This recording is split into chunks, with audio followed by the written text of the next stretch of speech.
Hello everyone, welcome to Power and Torque. நாம இன்னைக்கு பார்க்க போறது ராயல் என்ஃபீல்ட் இன்டர்செப்டர் 650.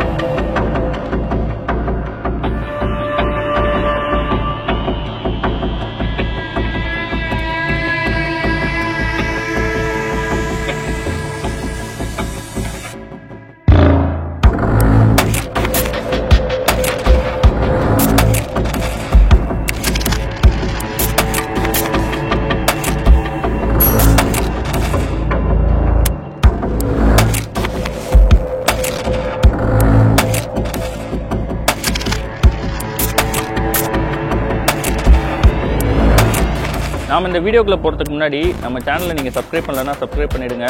எங்களோட கண்டென்ட் உங்களுக்கு இன்ஃபர்மேட்டிவாகவும் யூஸ்ஃபுல்லாகவும் இருக்கும் அப்படின்னு நாங்கள் நம்புகிறோம். உங்களுக்கு பிடிச்சிருந்ததுன்னா லைக் பண்ணுங்கள், ஷேர் பண்ணுங்கள், உங்கள் ஒப்பீனியன்ஸை கமெண்ட் செக்ஷனில் கமெண்ட் பண்ணுங்கள். Royal Enfield 2018 650cc twin cylinder engine வச்சு 2 வண்டி ரிலீஸ் பண்ணாங்க. Interceptor 650, GT 650. GT 650 ஒரு கஃபே ரேசர் ஸ்டைலில் இருக்கும், கொஞ்சம் அக்ரெசிவான ரைடிங் பொசிஷனில் இருக்கும். ஆனால் இந்த இன்டர்செப்டர் 650 பார்த்தீங்கன்னா அதை விட கொஞ்சம் பெட்டரான சீட்டிங் பொசிஷனில் இருக்கும். 2018க்கு அப்புறம் 2023 இந்த வண்டியை வந்து ஆரி கொஞ்சம் ரீவாம் பண்ணி அப்கிரேட் பண்ணாங்க. அதாவது இன்ஜின் சேசி எல்லாமே சேம் தான், அடிஷ்னல் கலர் ஆப்ஷன்ஸ் கொடுத்தாங்க. கூடவே அலாய் வீல்ஸ் உள்ள வேரியன்ஸ் இன்ட்ரடியூஸ் பண்ணாங்க. அதே மாதிரி LED ஹெட்லாம்ப்ஸ் இன்ட்ரடியூஸ் பண்ணாங்க. இந்த ரோட்டரி ஸ்விட்சர்ஸையும் புதுசாக கொடுத்துருந்தாங்க. அதே மாதிரி 2023 இதே 650cc இன்ஜின் வச்சு சூப்பர் மீட்டியர் இன்ட்ரடியூஸ் பண்ணியிருந்தாங்க. 2024 ஷாட்கன் அப்படின்ற ஒரு வண்டியை இன்ட்ரடியூஸ் பண்ணியிருந்தாங்க. ஓவராலாக 650cc சீரீஸ்லேயே ஆரி கிட்ட இருக்கிற மோஸ்ட் அஃபோர்டபுள் வண்டின்னு பார்த்தீங்கன்னா இந்த இன்டர்செப்டர் மட்டும்தான். இந்த இன்டர்செப்டர் 650 பொறுத்த வரைக்கும் நீங்கள் உங்களுக்கு ஏற்ற மாதிரி கலரை வந்து சூஸ் பண்ணிக்க முடியும். நிறைய கலர் ஆப்ஷன்ஸ் வருது.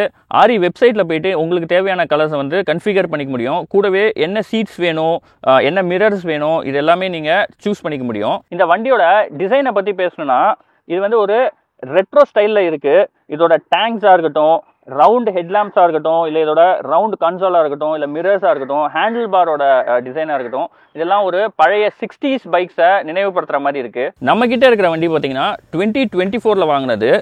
இந்த பர்டிகுலர் கலர் வந்து Mark II அப்படின்ற கலர்.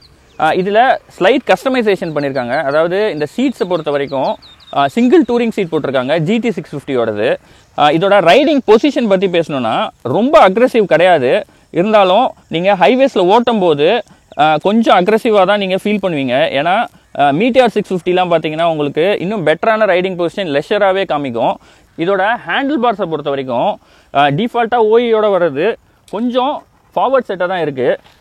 நான் உட்காந்துருக்க பொசிஷன் பார்த்தீங்கன்னா கொஞ்சம் லீன் பண்ணி தான் உட்காந்துருக்கேன்.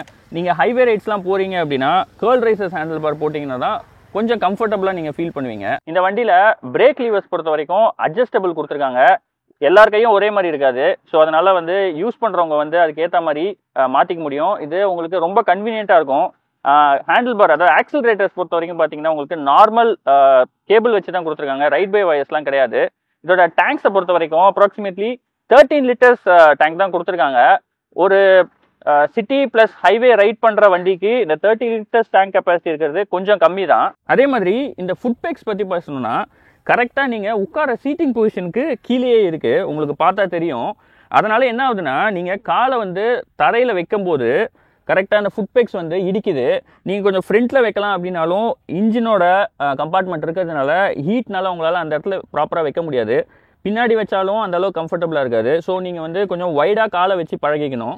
இந்த வண்டியோட வெயிட் வந்து 218 kgs, கிரவுண்ட் கிளியரன்ஸ் வந்து 174 வருது. சிட்டிஸில் பார்த்தீங்கன்னா நல்ல பேலன்ஸ்டாகவே உங்களால் ஓட்ட முடியும். கிரவுண்ட் கிளியரன்ஸும் சிட்டிக்கு ஏற்ற மாதிரி இருக்குது. சீட்டோட ஹைட் பார்த்தீங்கன்னா 805 mm வருது. ஒரு ஆவரேஜ் இந்தியன் இந்த வண்டியில் உட்கார்ந்ததுக்கப்புறம் 2 சைடுமே காலை ப்ராப்பராக பிளான் பண்ண முடியும். இதோட கன்சோல் பொறுத்த வரைக்கும் ஒரு டூவல் பேரல் செட்டப்பில் கொடுத்துருக்காங்க. லெஃப்ட் சைடில் ஸ்பீடோமீட்டர்ஸ் வருது, ரைட் சைடில் RPM வருது. சின்னதாக ஒரு டிஜிட்டல் கன்சோலும் கொடுத்துருக்காங்க. அதில் பேசிக் இன்ஃபர்மேஷன்ஸ் வருது, ஓடோமீட்டர், ட்ரிப் மீட்டர் இந்த மாதிரி. மற்றபடி இது ஒன்றும் அட்வான்ஸ்டாக இல்லை. இப்போ லேட்டஸ்ட்டாக வந்த ஷாட்கன் இல்லை சூப்பர் மீட்டியர் இது ரெண்டுத்துலையுமே பார்த்தீங்கன்னா கன்சோல் கொஞ்சம் பெட்டர் பண்ணியிருக்காங்க. இதோட ஸ்விட்சஸ் பார்த்தீங்கன்னா ரோட்டரி ஸ்விட்சஸ் தான் வருது. அதாவது ரீசெண்டாக இன்ட்ரடியூஸ் பண்ண ரோட்டரி ஸ்விட்சஸ். மிரர்ஸை பொறுத்த வரைக்கும் ஸ்டாண்டர்ட் ஆரி மிரர்ஸ் தான் வருது. சிட்டி ரைட்ஸுக்கு உங்களுக்கு ஓகே, ஆனால் ஹைவேஸ் போகிறீங்கன்னா உங்களுக்கு இது அந்த அளவுக்கு இன்அடிக்குவேட்டாக தான் இருக்கும். இதோட இன்ஜினை பொறுத்த வரைக்கும் ராயல் என்ஃபீல்ட் இதே 650cc இன்ஜினை தான் எல்லா 650 பைக்ஸ்க்கும் யூஸ் பண்ணுறாங்க. இதோட சிசி வந்து 648cc ஆயில் கூல்டு இன்ஜின். இது ஜென்ரேட் பண்ணுற பவர் பார்த்தீங்கன்னா 47 PS, 52 Nm டார்க் வரைக்கும் ஜென்ரேட் பண்ணுது. இது ஒரு ஸ்மூத்தான இன்ஜின். ஆரி கிட்டத்தட்ட 6 இயர்ஸாக இந்த இன்ஜினை வந்து எல்லா வண்டிலையும் யூஸ் பண்ணிக்கிட்டு இருக்காங்க. அதே மாதிரி நீங்கள் ஹைவேஸில் போகும்போது லோ டார்க்லேயும் ஹை ரேவ்ஸ்லையுமே வந்து ப்ராப்பராக ஸ்மூத்தாக ரிஃபைண்டாக இருக்கும். இன்ஜின் நல்லா பஞ்சியாக இருக்கிறதுனால உங்களால் சிட்டிஸ்லையும் சரி ஹைவேஸ்லையும் சரி நல்லா ஓவர்டேக்கும் பண்ண முடியும். ஆனால் இன்டர்செப்டர் 650 GT 650 கம்பேர் பண்ணும்போது அந்த அளவுக்கு ஹேண்ட்லிங் இல்லாததுனால உங்களால் சிட்டியில் ஈஸியாக ஃபில்டர் பண்ணி போக முடியாது. இதோட வர லைட்ஸ் பார்த்தீங்கன்னா ஃப்ரண்ட் ஹெட்லாம்ப்ஸ் அசம்பிளி மட்டும்தான் LEDஸில் கொடுக்குறாங்க. ரியர் டெயில் லேம்ப்ஸாக இருக்கட்டும் இல்லை இண்டிகேட்டர்ஸ் எல்லாமே ஹாலோஜனில் தான் கொடுக்குறாங்க. இதோட வீல்ஸ் பார்த்தீங்கன்னா ஃப்ரண்ட் அண்ட் பேக் ரெண்டுமே 18 inch வீல்ஸ் தான் கொடுக்குறாங்க. 2 வேரியன்ட்ஸ் வருதுன்னு சொல்லியிருந்தேன் இல்லையா, ஒன்று ஸ்போக்ஸ் வேரியண்ட்டோட வருது, இன்னொன்று அலாய்ஸோட வருது. ஸ்போக்கோட போனீங்கன்னா உங்களுக்கு டியூப் டயர்ஸ் தான் வரும், அலாய்ஸோட போனீங்கன்னா டியூப்லெஸ் வரும். இதோட பிரேக்ஸ் பார்த்தீங்கன்னா ஃப்ரண்ட் அண்ட் பேக் ரெண்டுமே டிஸ்க் பிரேக்ஸ் தான் வருது. டுவல் சேனல் ABSோட வந்துருது ஸ்டாண்டர்டாக. ஃப்ரண்ட் பிரேக்ஸை பொறுத்த வரைக்கும் 100 வரைக்கும் சூப்பராக இருக்குது, நல்ல பைட் இருக்குது. நீங்கள் பியாண்ட் 100 போனீங்கன்னா அந்த அளவுக்கு எஃபிஷியண்ட்டாக இல்லை. ரியர் பிரேக்ஸ் பொறுத்த வரைக்கும் நீங்கள் எந்த ஸ்பீடில் போனாலும் சரி, லோ ஸ்பீடில் போனாலுமே அந்த அளவுக்கு எஃபிஷியண்ட்டாக இல்லை. ஏன்னா இந்த வண்டியோட வெயிட் வந்து 218 kgs இருக்கிறதுனால அதோட பிளேட்ஸ் வந்து ரொம்ப சின்னதாக இருக்க மாதிரி எனக்கு ஒரு ஃபீல். ஸோ அதனால் எஃபிஷியன்சி கம்மியாக இருக்குது அப்படின்னு நான் நினைக்கிறேன். இதோட சஸ்பென்ஷன்ஸ் பார்த்தீங்கன்னா ஃப்ரண்ட்டில் டெலஸ்கோபிக் சஸ்பென்ஷன் கொடுக்குறாங்க. நார்மல் ஸ்டாண்டர்ட் சஸ்பென்ஷன்ஸ் தான் கொடுக்குறாங்க. ஷார்ட் கன்னாக இருக்கட்டும் இல்லை சூப்பர் மீட்டியர்லாம் பார்த்தீங்கன்னா அப்சைட் டவுன் ஃபோக்ஸ் கொடுக்குறாங்க. இந்த சஸ்பென்ஷனை பொறுத்த வரைக்கும் கேட்டர்ஸோட வந்துடுது. இது ரொம்ப சாஃப்டாக இருந்தாலும் ரோட்டில் இருக்கிற சின்ன சின்ன பள்ளமேடெல்லாம் கூட உங்களுக்கு பாடியில் டைரெக்டாக ஃபீல் ஆகுது. இதோட ரியர் சஸ்பென்ஷன் பொறுத்த வரைக்கும் கேஸ் சார்ஜ் ப்ரீலோட் அட்ஜஸ்டபிள் கொடுக்குறாங்க, அதாவது 3 ஸ்டெப் அட்ஜஸ்டபிள். இப்போ லேட்டஸ்ட்டாக வர சூப்பர் மீட்டியார் இல்லை ஷார்ட் கனில் பார்த்தீங்கன்னா கேஸ் சார்ஜ் கொடுக்கல, ஸ்டாண்டர்டாக கொடுக்குறாங்க. ஏன் வந்து அதை ஆரி வந்து அதில் அப்டேட் பண்ணல அப்படின்னு தெரியல. இந்த சஸ்பென்ஷனோட ஃபீல் பார்த்தீங்கன்னா மாடரேட்டாக தான் இருக்குது. நீங்கள் ஹைவேஸில் போனீங்க அப்படின்னா அந்த அளவுக்கு கம்ஃபர்டபுளாக ஃபீல் பண்ண மாட்டீங்க, கொஞ்சம் சாஃப்ட்வேர் சைடில் தான் இருக்குது. ஹைவேஸில் போகிறீங்க அப்படின்னா ரோட்டில் இருக்கிற பள்ளமேடெல்லாம் ஈஸியாக உங்களால் பாடியில் ட்ரான்ஸ்ஃபர் ஆகும். இதுவே ரோடு ரொம்ப சூப்பர் சாஃப்டாக இருக்குது அப்படின்னா உங்களுக்கு எந்த ப்ராப்ளமும் இருக்காது. இந்த வண்டியோட எக்ஸாஸ்ட் பார்த்தீங்கன்னா நல்லா ஆங்கிள்டாக மேலே தான் கொடுத்துருக்காங்க, அதனால தரையில் எங்கேயுமே இடிக்காது. இந்த ஸ்பெசிஃபிக் வண்டி பொறுத்த வரைக்கும் பார்த்தீங்கன்னா ரெட் ரோஸ்டர் போட்டு அப்கிரேட் பண்ணியிருக்காங்க. ஆனால் ஸ்டாண்டர்ட் எக்ஸாஸ்ட்டுமே பார்த்தீங்கன்னா கீழே எதுவும் இடிக்காது, நல்லா ஹை ரேஸ்டாக தான் இருக்கும். இதோட சீட்ஸ் பார்த்தீங்கன்னா ஆரியோட ஸ்டாண்டர்டாக வர சீட்ஸ் வந்து பெஞ்ச் சீட்ஸ் தான், ரைடர் ப்ளஸ் பில்லியன் உட்கார்ற மாதிரியே வருது. அதில் என்ன ப்ராப்ளம் பார்த்தீங்கன்னா அது ரொம்ப சாஃப்டாக இருக்கும், ப்ளஸ் அந்த அளவுக்கு கிரிப்பும் இருக்காது. நீங்கள் ஒரு பிரேக் அடிச்சிங்கன்னா பின்னாடி உட்காந்துருக்கவங்க வந்து முன்னாடி வந்து விழுந்துருவாங்க. இந்த பர்டிகுலர் வண்டி பொறுத்த வரைக்கும் டூரிங் சீட்ஸ் போட்டிருக்காங்க. இது ஹைவே ரைட்ஸுக்கு உங்களுக்கு நல்ல ஹார்டாகவே இருக்கும். உங்களுக்கு தேவையான அப்கிரேட்ஸ் வந்து ஆரி வெப்சைட்டில் போயிட்டு நீங்கள் செக் பண்ணிங்கன்னா நிறைய வெர்ஷன்ஸ் கொடுக்குறாங்க, அதாவது நிறைய டைப் ஆஃப் சீட்ஸ் கொடுக்குறாங்க. உங்களுக்கு தேவையானதை பிக் பண்ணி நீங்கள் அப்கிரேட் பண்ணிக்க முடியும். இந்த வண்டியோட ப்ரோஸ் அப்படின்னு கேட்டிங்கன்னா நல்ல ப்ரூவன் இன்ஜின், கிட்டத்தட்ட 6 வருஷமாக ஆரி இதை யூஸ் பண்ணிக்கிட்டு இருக்காங்க நிறைய வண்டியில். இதோட ரைடிங் டைனமிக்ஸும் பார்த்தீங்கன்னா சூப்பராகவே இருக்குது. சிட்டிஸ்க்கும் ஹைவேஸ்க்கும் ரெண்டுத்துக்குமே வந்து 650cc வண்டி ஓட்டணும் அப்படின்னு நினச்சிங்கன்னா இதை ப்ராப்பராக யூஸ் பண்ண முடியும். அதே மாதிரி இந்த வண்டி தான் 650 சீரீஸ்லேயே மோஸ்ட் மாடபிள் வண்டி அப்படின்னு நான் சொல்லுவேன். ஏன்னா இந்த வண்டியோட ஸ்கெலட்டன் மட்டும் வச்சுக்கிட்டு நீங்கள் சீட்டை மாற்றிக்கலாம், டேங்கை மாற்றிக்கலாம், ஹேண்டில் பார் மாற்றிக்கலாம், உங்களுக்கு தேவையான கஸ்டமைசேஷன் நீங்கள் பண்ணிக்க முடியும். இதோட கான்ஸ் பார்த்தீங்கன்னா சஸ்பென்ஷன் ஃபஸ்ட்டு நான் சொல்லுவேன். கொஞ்சம் சாஃப்டாக இருக்கிறதுனால நீங்கள் கார்னரிங்லாம் அந்த அளவுக்கு பண்ண முடியாது, டைனமிக்ஸ் அந்த அளவுக்கு இல்லை.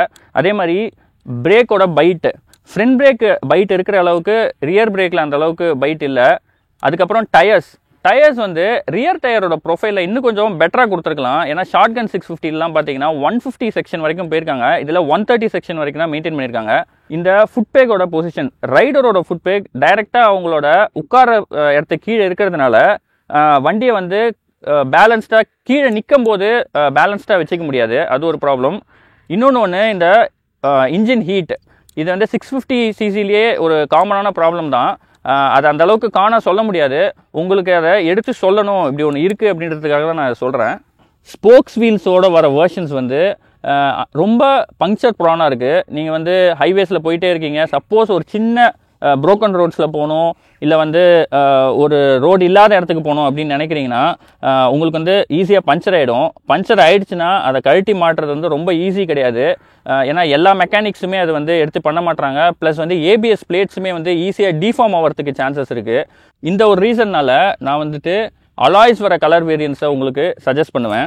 ஃபைனலாக இந்த வண்டியோட வேர்டிக்ட் அப்படின்னு என்ன கேட்டிங்கன்னா, நீங்கள் ஒரு 650cc வண்டி வாங்கணும்னு நினைக்கிறீங்க, மோஸ்ட் அஃபோர்டபுளாக இருக்கணும் அப்படின்னு நினைக்கிறீங்க, அதே சமயத்தில் நீங்கள் மேக்ஸிமம் மாடிஃபிகேஷனும் பண்ணணும்னு நினைக்கிறீங்க, உங்களோட ரெக்குவயர்மெண்ட் வந்து ஹைவேஸ் அண்ட் சிட்டி ரைட்ஸ், அதாவது நீங்கள் ரெகுலராக சிட்டி ரைட்ஸும் யூஸ் பண்ணணும், லெஷராக ஹைவே ரைட்ஸும் யூஸ் பண்ணணும் அப்படின்னா இந்த வண்டியை தாராளமாக சூஸ் பண்ணலாம். உங்களுக்கு இந்த வீடியோ பிடிச்சிருக்கும் அப்படின்னு நாங்கள் நினைக்கிறோம். உங்களுக்கு இந்த வீடியோ பிடிச்சிருந்ததுன்னா லைக் பண்ணுங்கள், உங்களோட ஒப்பீனியனை கமெண்ட் செக்ஷனில் கமெண்ட் பண்ணுங்கள். நீங்கள் நம்ம சேனலை சப்ஸ்கிரைப் பண்ணலன்னா சப்ஸ்கிரைப் பண்ணிவிடுங்க. அந்த ஒரு சப்ஸ்கிரிப்ஷன் தான் எங்களோட மற்ற வீடியோஸ் பண்ணுறதுக்கு ரொம்ப மோட்டிவேட்டிங்காக இருக்கும். தேங்க்ஸ் ஃபார் வாட்சிங் power and dark. Take care. By.